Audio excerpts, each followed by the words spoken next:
Foni suso tragno hategna da nahita viave zanaky de mbaligny nahezako anazy igny zalahy nagnotaniko ngagnarany Angela nambarane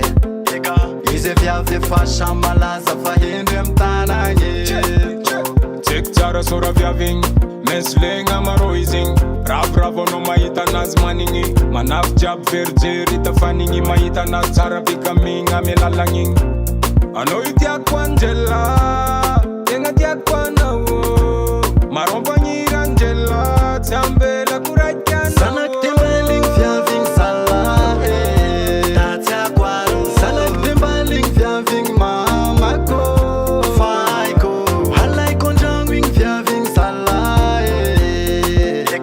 izy viavy efa samalaza fa hendry amy tanagny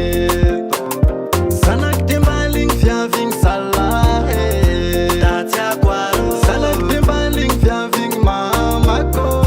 faiko halaiko andragno igny viavigny zalahy izy viavy efa samalaza fa hendry amy tanagny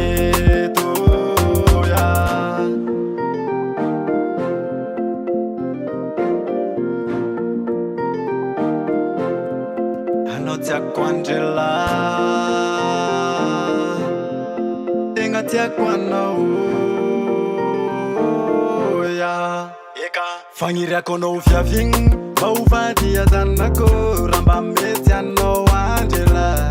andao rohody amina iagny fitiavako anao igny ataoko kara rosy mena mpanjakagny vonikazo eka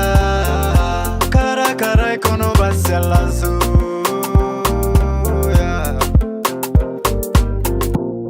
Le Black Seigneur alongside Joe tseky tsara sora viavigny meslegna maro izy igny ravoravo anao mahita anazy manigny manafy jiaby verijery hita fa nigny mahita anazy tsara bikamigna amy lalagny igny anao io tiako Angela tegna tiako anao marompagniry Angela tsy ambelako raiky zanaky de mbaligny viavigny zalahy da tiako aro zanaky de mbaligny viavigny mamako faiko halaiko andragno igny viavigny zalahy izy viavy efa samalaza fa hendry amy tanagny zanaky de mbaligny viavigny zalahy da tiako aro zanaky de mbaligny viavigny mamako faiko halaiko andragno igny viavigny zalahy izy viavy efa samalaza fa hendry